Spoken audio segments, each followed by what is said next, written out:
Vamos a resolver el ejercicio A1 que apareció en la prueba de la EBAU de Madrid en junio de 2022. Este ejercicio tiene que ver con el campo gravitatorio y nos dicen que hay una partícula de masa 20 kilogramos que está fija en el origen de coordenadas. Tenemos que calcular cuál es el campo gravitatorio que genera esa masa por el hecho de tener masa en el punto 8,6, expresado en unidades del sistema internacional, que son los metros, y cuál es la fuerza que experimentará una segunda partícula de masa 3 kilogramos que situásemos en ese punto. Y después nos dicen que con el objetivo de alejar la segunda partícula, la de los 3 kilogramos, le transmitimos una velocidad de 1,2 por 10 a menos 5 metros por segundo menos 1 en la dirección de la recta que une ambas partículas. Tenemos que calcular cuál será el punto más alejado del origen que alcanzará dicha partícula con la velocidad que se le ha dado. Bueno, pues vamos a empezar el ejercicio haciendo el primero de los apartados, y para ello lo que voy a hacer es que voy a traerte una imagen que sería la representación de la situación que nos describe el enunciado. Como puedes ver, tendríamos la partícula de 20 kilogramos, que es la que te he pintado aquí en color naranja, y aquí estaría el punto 8,6 expresado en metros. Después colocaremos aquí la segunda masa de 3 kilogramos, pero para hacer el primero de los, digamos, la primera parte del primer apartado, tan solo nos fijaremos en el punto y he pintado en azul el vector del campo gravitatorio debido a la carga de 20 kilogramos que, repito, está en naranja. Una vez que tenemos esto claro, vamos a ver ahora cómo hacer ese cálculo. Vamos a empezar por el apartado A, hemos dicho, y vamos a usar la expresión de la intensidad del campo gravitatorio, que es esta que te pongo aquí, G mayúscula, que sería la constante de gravitación universal, por el valor de la masa partido por la distancia al cuadrado. Bien, una vez que tengo esto claro aquí en esta expresión, lo que voy a hacer es que voy a calcular solo el módulo de esta magnitud, de la, digamos, intensidad del campo gravitatorio que crea la partícula de 20 kilogramos. Y después lo que haré será tener en cuenta el dibujito que tenemos aquí, ese esquema, para poder deducir el vector. Lo primero que necesito saber es cuál es la distancia que hay entre el punto 8,6 y donde tengo situada la carga de la masa de 20 kilogramos. Esta distancia la vamos a poder calcular aplicando, bueno, pues el teorema de Pitágoras, ¿verdad? Y tendríamos que serían la raíz cuadrada de uno de los catetos, que va a ser 8 al cuadrado, más el otro que sería 6 al cuadrado. Si haces la operación, verás que el resultado son 10 metros. Esa es la distancia que hay entre la partícula de 20 kilogramos y el punto 8,6. Además, voy a aprovechar también para escribir cuáles serían las razones trigonométricas. Por ejemplo, el coseno del ángulo, que sería este ángulo que tenemos aquí. Vamos a pintarlo, por ejemplo, de este color. Este ángulo que te señalo aquí, ¿verdad? Del ángulo tita. El coseno de este ángulo estaría relacionado con lo que va a ser la coordenada X del punto, ¿verdad?, que estoy considerando, mientras que el seno del ángulo estaría relacionado con la coordenada Y de ese punto. Así que el coseno de tita lo podemos poner como el cociente entre la coordenada X, 8, y la distancia que acabo de calcular, y el seno de tita sería la coordenada Y, es decir, 6, partido por la distancia, que serían 10. Ya tengo las razones trigonométricas para ese ángulo. Y ahora sí, me voy al cálculo, por lo tanto, de la intensidad del campo gravitatorio, y sería 6,67 por 10 elevado a menos 11. Vamos a poner las unidades, newton por metro al cuadrado partido por kilogramo al cuadrado. Lo pongo así que me es más fácil para que quede después la forma de cancelar las unidades, por el valor de la masa, que son 20 kilogramos, y partido por la distancia, que serían, en nuestro caso, 100, porque al cuadrado, ¿verdad? 10 al cuadrado, que serían 100, y por supuesto metros al cuadrado. Podremos cancelar metros cuadrados con metros cuadrados, kilogramo con el cuadrado que teníamos aquí abajo, y vamos a obtener como resultado, que no es un resultado, digamos, definitivo, sino es un resultado que estamos ahí en medio, ¿verdad?, que tenemos que calcular, sería 1,33 por 10 elevado a menos 11, y nos van a quedar que serían, hemos dicho, newton partido por kilogramo, o lo que es lo mismo, que también nos podríamos haber puesto como metro por segundo a la menos 2. Bien, ya tenemos hecho el cálculo de, como he dicho antes, el módulo de la intensidad gravitatoria. Pero nos pedían el campo gravitatorio. Ese campo tienes que saber que es vectorial. Y por lo tanto, ese campo vectorial va a ser, una vez que tengo el módulo, muy fácil de escribir a partir de las razones trigonométricas. Para eso nos venimos otra vez aquí. Y fíjate que el vector que está en azul, ¿verdad? Lo podríamos descomponer sobre los ejes de coordenadas y lo que me va a quedar es que la componente x de ese vector g estaría dependiendo del coseno del ángulo θ, mientras que la componente y estaría dependiendo, como hemos dicho antes, del seno del ángulo θ. Ahora bien, en ambos casos, al ser un vector que está apuntando hacia abajo y hacia la izquierda, serían componentes negativas. Si yo lo que voy a hacer es suponer que hacia arriba y hacia la izquierda hacia la derecha es positivo, así que serían componentes negativas. Me voy a venir para acá otra vez y sería, por lo tanto, por un lado, g por el coseno del ángulo θ. Y ahora sí, menos i, que es lo que acabo de decir, que tendríamos la componente que apunta hacia la izquierda, por lo tanto es negativa, más g por el seno del ángulo θ y la componente menos j porque apunta hacia abajo. Así que es muy fácil ahora, porque conozco el seno y el coseno, hacer el producto por el valor de g que he calculado antes y obtener ese vector campo gravitatorio que es el que me pedían. Cuando haces la operación verás que será lo que obtengas menos 1.06 por 10 elevado a menos 11, y ahora sí lo voy a poner como i. Fíjate que el menos que teníamos aquí, lo que he hecho ha sido ponerlo aquí delante, ¿verdad? Para que nos pueda quedar más claro. Voy a quitar ese apunte que acabo de hacer para que no me quede feo esto. Bien, y ahora me quedaría también haciendo lo mismo, menos 7.98 por 10 elevado a menos 12, y ahora la componente j. Así que, como puedes ver, este sería el vector que estábamos buscando.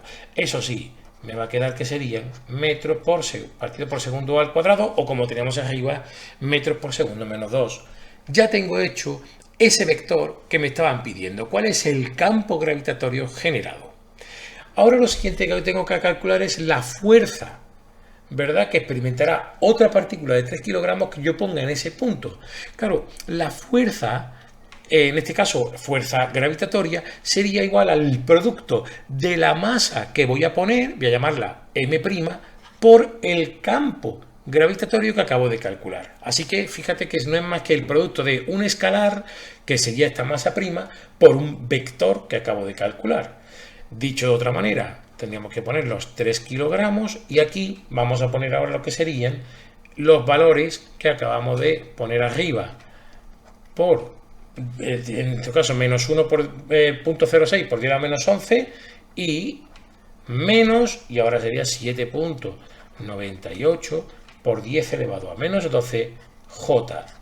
Cuando hagas la operación vas a obtener que el resultado, vamos a ponerlo aquí abajo, para la fuerza que estamos calculando será pues menos 3.18 por 10 elevado a menos 11, componente I, menos 2.39 por 10 elevado a menos 11 J.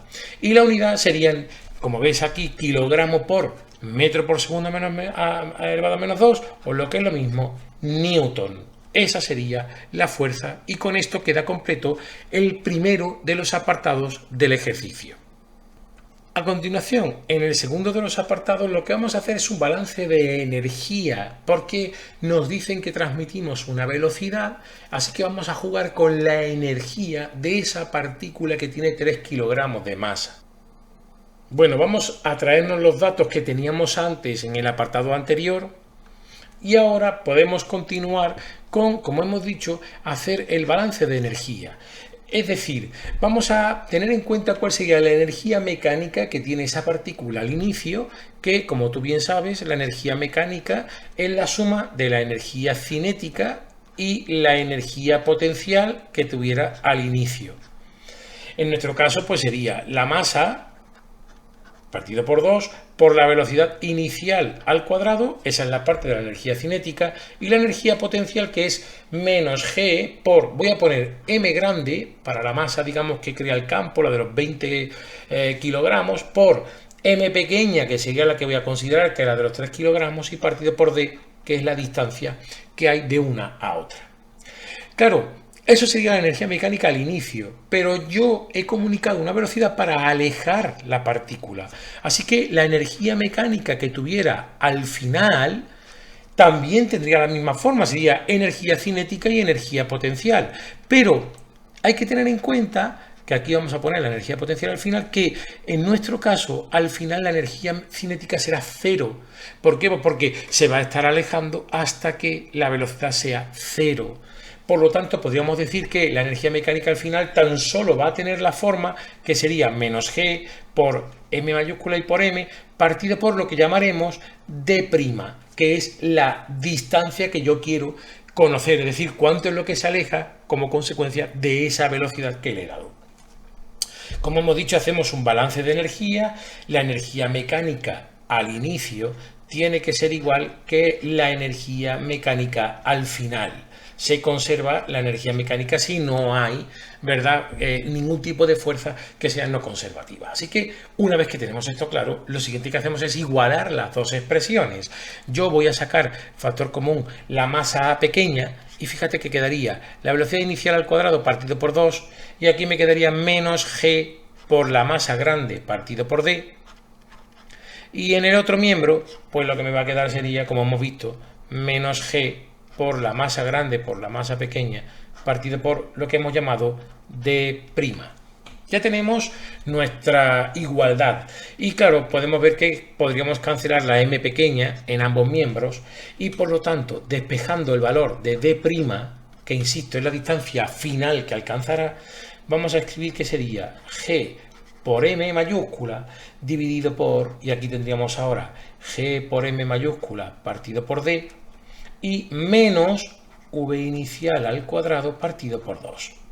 Ya tenemos despejado este valor, pero para poder operar un poco más cómodo, voy a hacer simple y llanamente el producto de la g, que es el dato que nos daba el enunciado de la constante de gravitación, por el valor de m mayúscula, que es el dato de los 20 kilogramos. Así que si yo hiciera el producto de g por m, el valor que voy a obtener es de 1.33 por 10 elevado a menos 9 y tendríamos que serían newton por metro cuadrado partido por kilogramo, porque he multiplicado por kilogramo, ¿verdad? Así que ahí tendríamos cuál es el valor de g por m. Esto, insisto, lo hago para que me sea más fácil sustituir aquí y aquí en mi ecuación. Por lo tanto, me voy a venir abajo y vamos a poner ahora cuánto sería el valor de d'. Tendríamos que basar arriba 1.33 por 10 elevado a menos 9, lo mismo, newton por metro cuadrado partido por kilogramo. Y aquí abajo vamos a poner que sería 1.33 por 10 elevado a, cuidado, menos 10, porque estoy dividiendo por d. Acuérdate que está aquí, ¿verdad?, la división que hay que hacer por d, y esto eran 10 metros, así que el valor que vamos a obtener sería por 10 elevado a menos 10, la unidad es la misma, aquí lo vamos a poner también, y menos 7.2 por 10 elevado a menos 11, y nos quedarían metros cuadrados partido por segundo al cuadrado. ¿Por qué? Pues porque lo que he hecho ha sido elevar al cuadrado el 1. Lo ponemos aquí, el 1.2 por 10 elevado a menos 5, que era la velocidad que nos daban. Una vez que tenemos esto claro, lo siguiente es, al hacer la operación, darnos cuenta de que el resultado que vamos a obtener serían, por lo tanto, 21.8 metros. Esta es la distancia máxima que va a alcanzar la partícula de los 3 kilogramos como consecuencia de la velocidad que le hemos dado. Pero, y esto es importante, nos preguntan por el punto más alejado, no por la distancia. Así que esto nos obliga a hacer las coordenadas de ese punto. Vamos a ver cómo haríamos las coordenadas. Pues la coordenada X, recuerda que estaba relacionada con el coseno del ángulo, ¿te acuerdas? Que lo tengo aquí, por lo tanto la coordenada x' sería, por lo tanto, d' por el coseno de θ, mientras que la coordenada y pues estaba relacionada con el seno del ángulo. Así que, como conozco el valor de d' y conozco el valor del coseno y el del seno, tan solo tengo que hacer la operación correspondiente y el resultado que vas a obtener sería 17.4 metros por un lado y 13.1 metros por el otro. Dicho de otra manera, el punto que me estaban pidiendo y el que tengo que dar como solución va a ser el 17.4, 13.1 y la unidad serían metros. Y con esto quedaría resuelto nuestro problema. Espero que te haya resultado útil. Si es así, por favor, dale al dedo hacia arriba y si te suscribes al canal me ayudas a seguir haciendo vídeos como este. Muchas gracias.